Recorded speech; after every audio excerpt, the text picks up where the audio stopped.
ओशो कहते हैं, जब भी भीतर की खामोशी दरवाजे पर दस्तक देती है तो जीवन अचानक बहुत पारदर्शी हो जाता है। जैसे किसी ने समय की धुंध को हटाकर सत्य को सामने रख दिया हो। यही वो क्षण है जहां से हर खोज शुरू होती है। यही वो क्षण है जहां से मन अपनी पुरानी आदतों को छोड़ने लगता है। और यही वो क्षण है जहां मनुष्य पहली बार महसूस करता है कि जो आंखों से दिखाई देता है वो जीवन का केवल छोटा सा अंश है। असली जीवन तो उस अनदेखी गहराई में है जो भीतर अंधेरे की तरह शांत है और प्रकाश की तरह जीवित। जीवन अपने वास्तविक रूप में तब खुलता है जब मनुष्य उस मौन को स्पर्श करना शुरू करता है जो शब्दों में नहीं उतरता पर हर धड़कन में गूंजता रहता है। मन लंबे समय तक बाहर दौड़ता है, चीज़ों में, लोगों में, उपलब्धियों में, अपेक्षाओं में। परंतु एक दिन उसे अचानक एहसास होता है कि जो खोजा जा रहा था वो पहले से ही भीतर मौजूद था। बस भीतर उतरना नहीं आया, बस ठहरना नहीं आया, बस सुनना नहीं आया। मन हमेशा शोर में खोया रहा, इसलिए मौन का अमृत पी नहीं सका। और जब ये समझ आती है तभी जीवन के सबसे गहरे गुप्त रहस्य खुलने शुरू होते हैं। वे रहस्य जो किसी पुस्तक में नहीं मिलते, जिन्हें किसी गुरु ने कभी शब्दों में नहीं कहा, जिन्हें केवल वही समझ सकता है जो भीतर उतरने का साहस करता है। पहला रहस्य यही खिलता है। पहला गुप्त रहस्य जीवन में जो दिखाई देता है वो सत्य नहीं। सत्य हमेशा अदृश्य होता है, परंतु उसी अदृश्य पर पूरे अस्तित्व का आधार टिका हुआ है। मनुष्य बाहरी रूप पर जीता है, लेकिन जीवन भीतर के आधार पर खड़ा है। ये रहस्य तब खुलता है जब कोई पहली बार अपने भीतर की नमी, अपनी चेतना की गर्माहट, अपनी आत्मा की मौन तरंग को महसूस करता है। ये अनुभव इतना सूक्ष्म, इतना शांत और इतना जीवंत होता है कि शब्द उसके सामने बेबस हो जाते हैं। इसी मौन में पहली बार महसूस होता है कि जीवन कोई संघर्ष नहीं, जीवन कोई समस्या नहीं, जीवन कोई दौड़ नहीं, जीवन एक नृत्य है। और ये नृत्य तभी दिखता है जब मन का कोलाहल विसर्जित हो जाता है। मन हर तरफ तलाश करता है, सुख में, संबंधों में, उपलब्धियों में, अपेक्षाओं में, पर अंततः वो थककर वहीं लौटता है जहां से शुरू हुआ था, भीतर। बाहर से कभी तृप्ति नहीं मिलती, बाहर कभी पूर्णता नहीं मिलती, क्योंकि बाहर सब कुछ अस्थिर है, बदलता है, टूटता है, खो जाता है।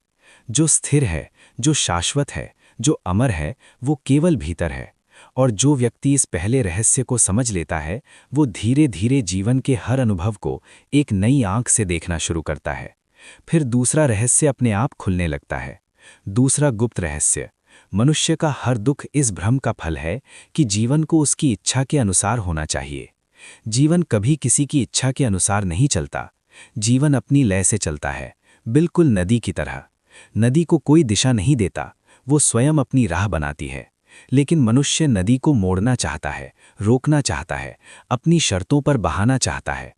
और जब ऐसा नहीं होता तब क्रोध पैदा होता है, विरोध पैदा होता है, पीड़ा पैदा होती है। वास्तव में दुख का कारण घटना नहीं होती, बल्कि हमारी अपेक्षा होती है।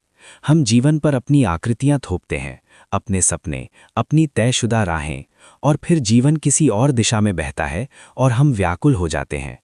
लेकिन जिसने जीवन के इस रहस्य को समझ लिया वो सब कुछ स्वीकार करने की कला सीख लेता है। विरोध की जगह प्रवाह, संघर्ष की जगह समर्पण, भय की जगह विश्वास और अधीरता की जगह प्रतीक्षा। जब ये समझ भीतर उतर जाती है कि जीवन पूर्व निर्धारित नहीं है, जीवन कोई संविदा नहीं है, जीवन कोई ठहरा हुआ जलाशय नहीं है, बल्कि जीवन जीवित है, सांस लेता है, बदलता है, धड़कता है, तब मनुष्य पहली बार स्वयं सांस लेता है, जीवन को स्वतंत्र होता है। और इस स्वतंत्रता में एक शांत आनंद जन्म लेता है। वो आनंद जो बाहरी परिस्थितियों पर नहीं टिका, बल्कि भीतर की स्वीकृति से जन्मा है। हृदय जब विरोध छोड़ देता है तब वो खुलने लगता है। मन जब अपनी शर्तें छोड़ देता है तब उसमें प्रकाश आने लगता है। और जीवन जब स्वीकार होता है तब वो एक उपहार बन जाता है।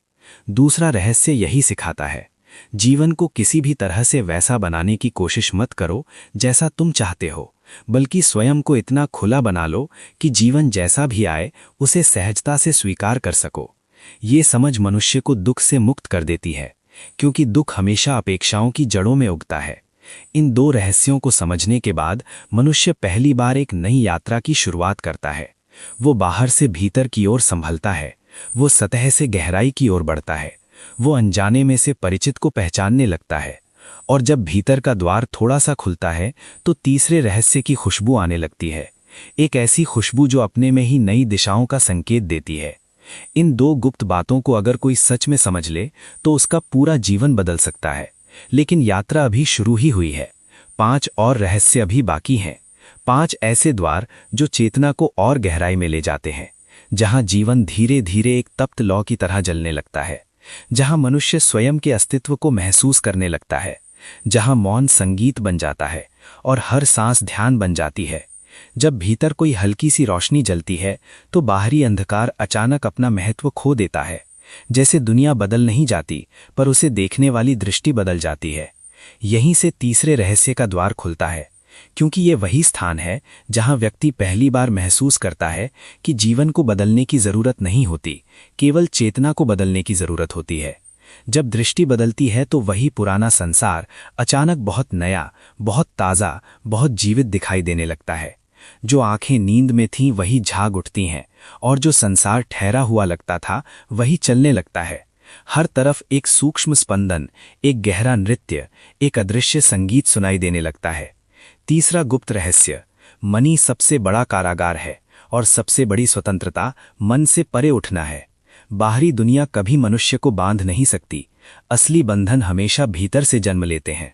मन अपने विचारों से दीवारें बनाता है, ये सही है, ये गलत है, ये मेरा है, ये पराया है, ये होना चाहिए, ये नहीं होना चाहिए, ये स्वीकार्य है, ये अस्वीकार्य है। ये दीवारें अदृश्य होती हैं, पर इतने मजबूत कि मनुष्य पूरी जिंदगी इन्हीं के भीतर कैद रहता है। और विचित्र बात यह है कि मन कभी स्वीकार नहीं करता कि ये दीवारें उसी ने बनाई हैं। मन हमेशा बाहर को दोषी ठहराता है, परिस्थितियों को, लोगों को, स्थितियों को, पर वास्तविक कैद खाना मन स्वयं बनाता है। जब कोई व्यक्ति पहली बार भीतर झांक कर देखता है तो उसे दिखाई देता है कि जीवन में जितनी बेड़ियां हैं वे सब विचारों की बनी हैं।